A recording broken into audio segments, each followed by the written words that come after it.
A lot of people look for the easy way to do things and they think, oh, easier is better. But if our kids don't really understand how to write and how to learn and how to read, all the AI tools in the world are not going to benefit them in the long run. So trying to create those, like you said, those guardrails of when to use it, when not to use it, and how to create a structured environment so that that use is as best we can. You're listening to the smartsocial.com podcast. This is our District Talk segment where we interview district leaders to learn how they're keeping students safe on social media. And we also ask them questions that we get from parents all over the country in our program. Now, let's get back to the interview. Hi, I'm Kelly Bielefeld, Superintendent of Wichita Public Schools in Wichita, Kansas.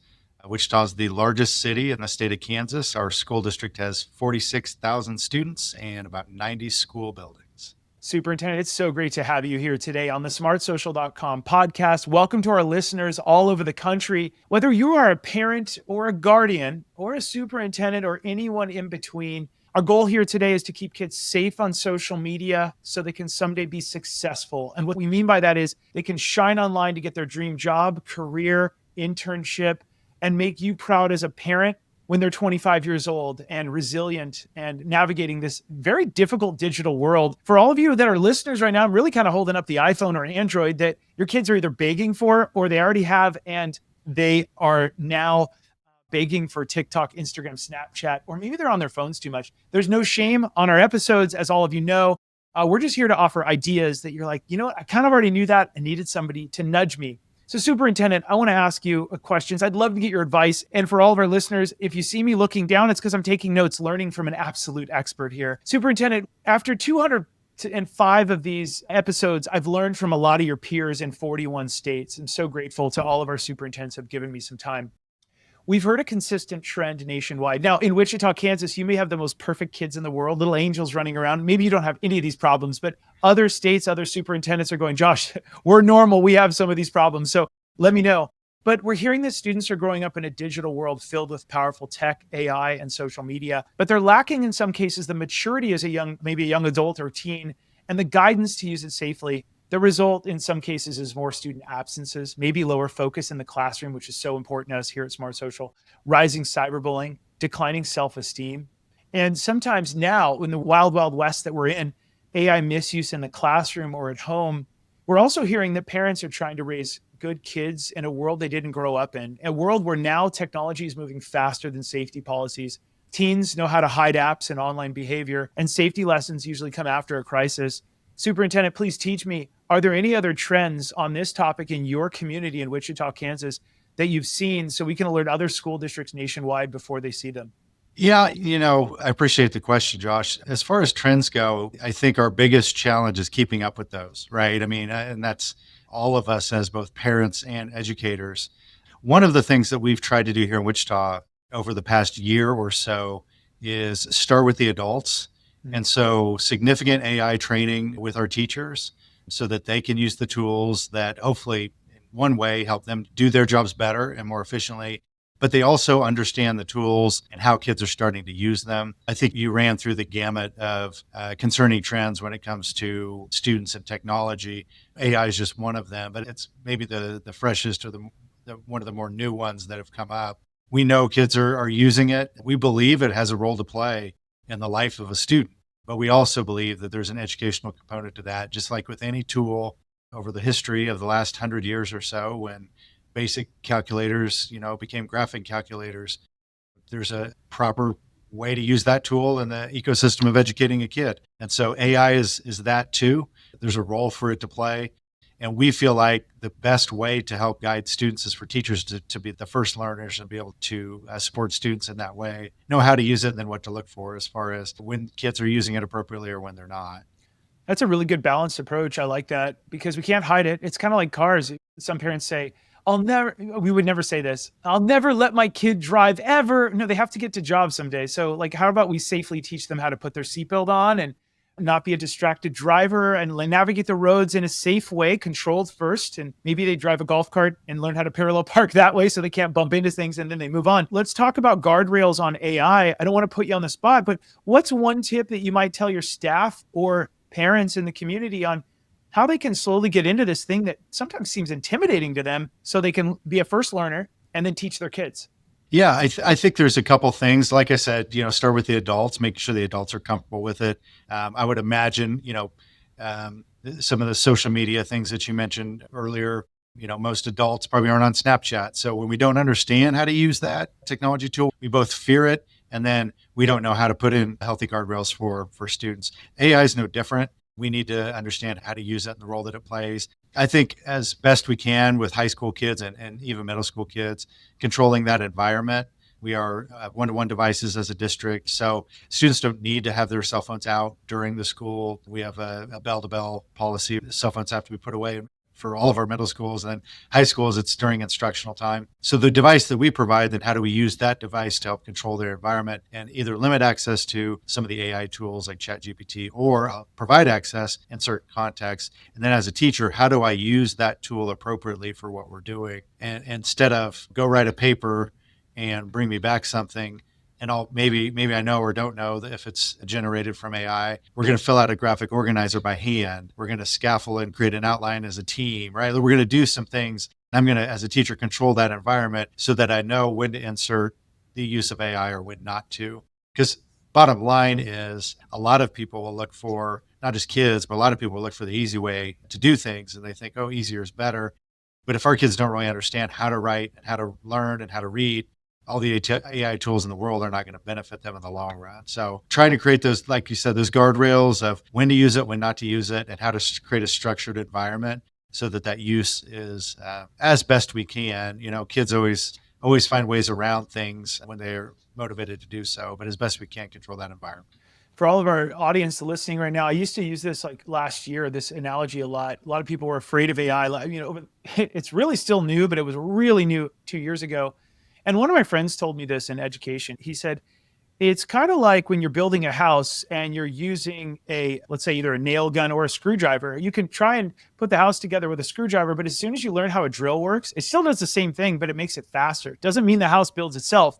You still need to use it, but you can go a lot quicker once you understand a Phillips screw head, how to not strip it and do all the things you have to do as a handyman. You can build the house a lot faster, right? Before we dive into the next question I have for you, are there any specific use cases you've seen where you've seen either students or staff do some incredible things? Well, staff-wise, we are on the beginning stages of a partnership with Microsoft. We're a fully Microsoft district, and they've developed some training that we're helping create the systems for, specifically for special education teachers, and how they use Microsoft Copilot, to help with finding accommodations for students, writing IEP goals. In the same way that you just described, AI is not going to generate an IEP for a student, but could some of the things come faster? And could it generate different ideas, right? The students struggling with being able to pay attention in class and focus. Hey, Copilot, give me 10 ideas for accommodations that might be helpful for the student. And that teacher then will use their professional judgment to pick which ones are most appropriate for that student. But it can be a side-by-side thought partner for a teacher to create a better environment for their student and to work more efficiently. I hope that we can get to that same place with our students. We're starting a new pilot. We have a grant through the Gates Foundation for a math tutoring program at the high school level for kind of high flyer math kids. It's going to be a side-by-side AI tutor for them so they can hone their skills prepping for the ACT. So again, I think it has a role to play and deepening knowledge and increasing the pace of what we can do. But it is not the be-all, end-all, as we know. Kids still need to be able to think critically in order to solve problems for the future. I love your approach. And for all of our listeners, as we host these parent night events on all these different topics, whether it's dangerous challenges or stranger danger, predators, or AI tools and all these other ones, parents ask us a lot of questions. Here's one of the questions we get all the time. Josh, what advice would you give to a student to help them recognize some of those red flags of a dangerous stranger? Well, let's not hear from me. Let's hear from a real teen about how she might help a friend recognize red flags. If I had a friend talking online to a stranger, I think that I would feel a little bit uncomfortable with the whole situation. I would advise against it because so many indirect issues can come from that, and it could cause something to be worse than if they had just unadded them in the first place. Some red flags that I would have to advise them to cut it off with this person or to stop engaging would be if the person starts to get very involved in their personal life, and they seem to be very intrigued in what's going on with them and wanting to know all the little details about what they do and who they are, and just very personal details and things that you wouldn't normally share with a stranger in real life. If they're very persistent and constantly wanting to talk to my friend or constantly trying to be involved in their life or wanting to speak to them, I feel like that's kind of a red flag. Another thing would be if they ask them to ever meet them anywhere in person right from the start, if they feel a sense of being uncomfortable or their intuition is just saying it's wrong, or if my intuition is saying something feels wrong with this, then I think that's a major red flag. Parents, remember, we have real teens contributing to our program. We have weekly live parent events and replays. Gone are the days of, you know what, I guess I'll just wait till the safety speaker comes next year. I'm talking about TikTok because my daughter's on it at 11 and I missed last night where they had a safety speaker at school. No, we got another one. We have a replay of last night's online event where you can join from your tablet, your phone, or your desktop. It's in 12 different languages. No one's left behind. But the neat thing is we have real teens teaching. We're going to hear from one more teen in a few minutes. So if you bring your teens, they might roll their eyes less. They might hear from their peers, which is a lot cooler. Parents were rooting for you, but sometimes these discussions are difficult. And then next is a premium parent newsletter that you get. I want to show everybody what it looks like when you attend these events, how schools are using this. And again, for all of our districts watching, we want you to start doing more of these live parent engagement events, no matter where you get it. Maybe you have some staff in-house, but this is what happens in the community. From preventing bullying to identifying online predators, the Lucia Mar Unified School District is working with an online company, Smart Social, to educate parents in the community about iPhone safety. Hillary Dixon is looking to establish cell phone rules for her 2 teenagers. Dixon is also the Assistant Superintendent of Curriculum for Lucia Mar Unified School District. Ensuring that our students are using digital tools, especially cell phones and computers, appropriately is something that both parents and schools deal with on a daily basis. Lucia Mar began partnering last year with the Smart Social team. Smart Social is a website providing online guidance for parents to better understand new technologies and safety for their kids. My husband and I have actually both used some of the tools to help have conversations with our kids. This website shows the dangers of apps with hidden features, helps parents come up with dialogue starters, and more. What would you say to the parents that are scared to have those kinds of conversations with their children? Some parents say, but my kids have the right to privacy, or I'm afraid to bring these up.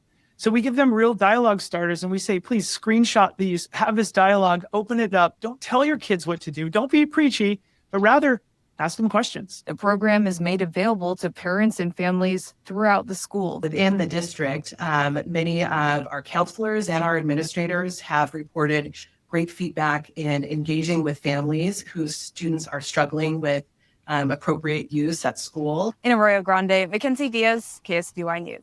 So parents, remember when you come out to our next live event, if your district is a partner, we not only have these events, but we have the latest app guides on TikTok, Instagram, YouTube, Snapchat, Fortnite, Minecraft, Roblox, Netflix, WhatsApp, and 450 more of the latest apps.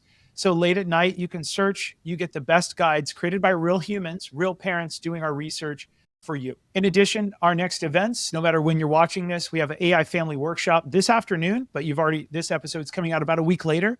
Tools to build smarter routines with your kids, habits, and goals. Bring your kids. It makes it kind of fun so that they can plan out. They can get to school on time. They can plan out their hobbies. They can think about their future.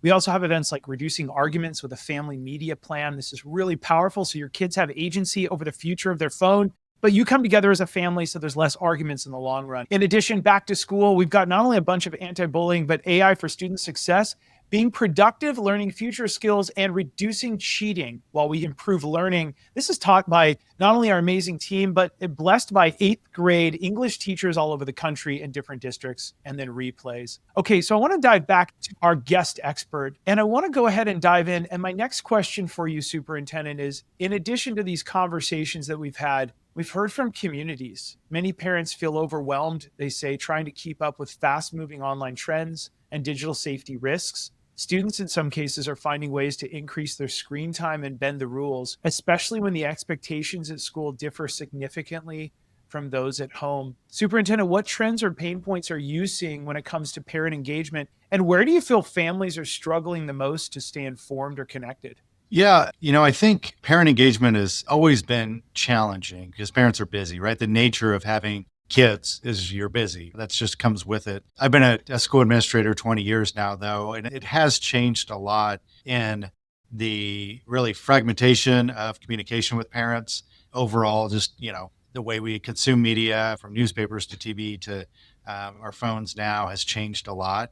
And so making sure that we're in the spaces that parents are and can communicate with them and engage with them in those spaces is really critical. I still am a huge believer, and I think it probably rings true with a lot of my colleagues, that face-to-face communication is the best form of communication that there is, right? We still have traditional parent-teacher conferences where a text message or an email between a parent and a teacher that can get really misinterpreted or off the rails pretty quickly. To have a face-to-face conversation where you're sitting across from each other both reiterates this idea that technologies can sometimes get in the way of strong communication, but also builds really connective, strong relationships with parents. I think families struggling to stay connected, speaking as a parent, if it's not a consistent format for me to access the information, that can be a challenge.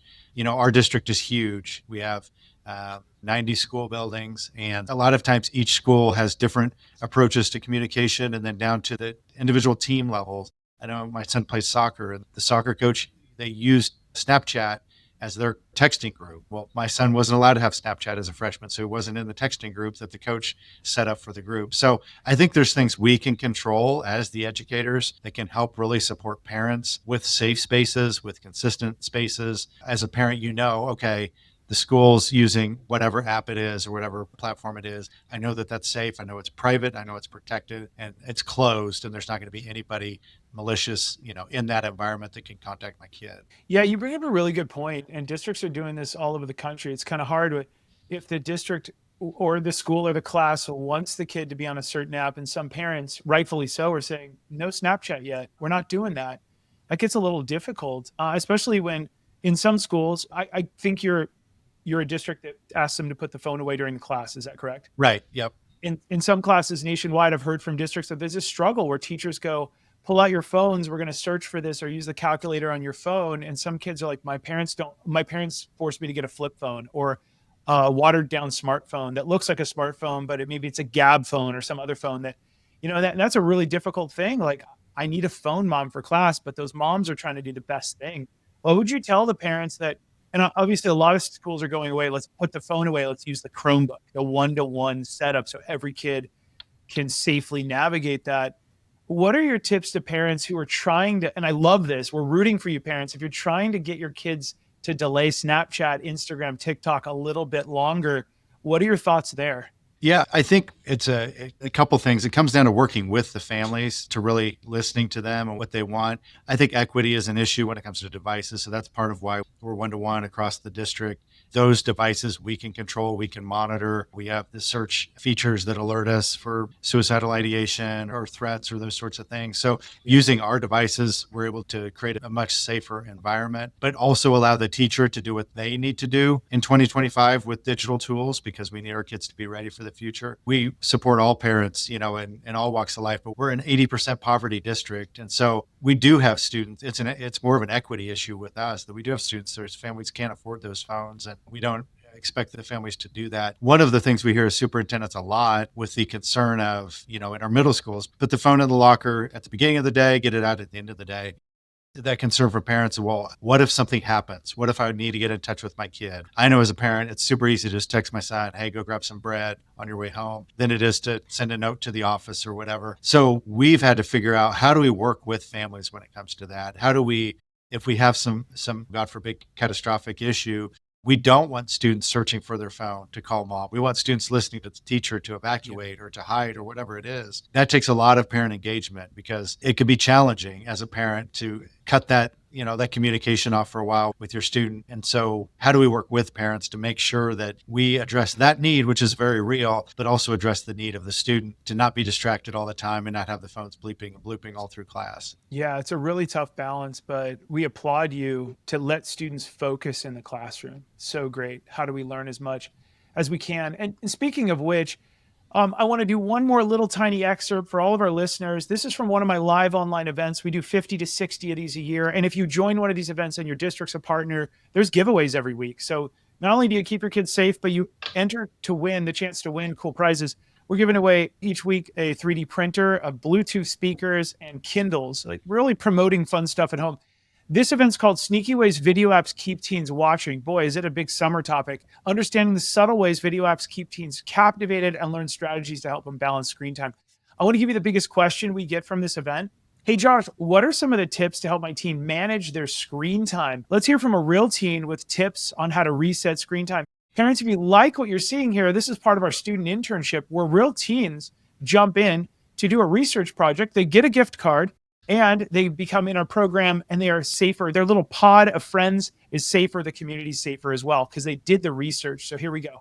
I just try to hold myself accountable about how much time I'm spending because you can get lost really easily. While you're doing it, you think 30-second videos, what's the harm in that? But then when you've launched 4 hours out of your day, you feel a lot of regret. Why would I spend 5 hours scrolling on this app before bed when I could have been getting more sleep or being more productive throughout my day? My mom, she always lets me know when I'm just dead scrolling on TikTok for hours. Like she usually tells me how long it's been. You should probably get up and go do the things that you need to do. So besides holding yourself accountable, it's really helpful if you have a parent or someone that cares about you to hold you accountable for how much time you're losing on those video apps. Some techniques I use to stop myself from getting sucked into social media is being very aware of why I'm on there, as well as understanding how it's addictive. Even though it can be fun to just sit on our phone and scroll or immerse myself in it, keeping in mind the things I need to do and setting aside the time to do that rather than falling into it like a trap.